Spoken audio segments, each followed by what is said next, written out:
พี่น้องมาเบิ่งรถไถพ่อใหญ่เสพกระทะดีมาจังใดขี่รถมาพาบ้านพาเมียงเพิ่นมาจังใดบ่อยากอายคนบ่ลูกเมียบ่อยากอายคนบ่เบิ่งดูโอ้ยฟัดมาบ่แม่นน้อยๆกิโลสัวสิมาฮอดหน้าพุ่นน่ะอุ้ยไปจังใดบ่ย่านลูกเมียอยากอายคนลือมันบ่มีหม่องเมียนติบ่มีครัวติหรือว่าเมียไล่หนีไล่ข้ามมาหน้าบ่อันไถหน้าบ่แล้วบ่ให้กลับอ่าขึ้นไปนอนบ้านซะติคือจังใดโอ้ยเจ้าของบ่อยากอายก็ย่านลูกเมียอยากอายคนแหน่เฮ็ดจังซี่ก็เดย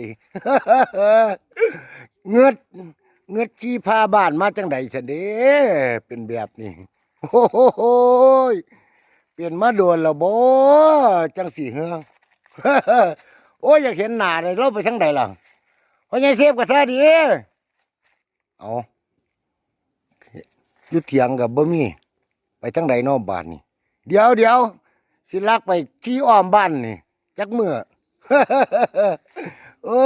ยเพราะไงเซฟกับท่าดีบ่อยากอายบ้านคน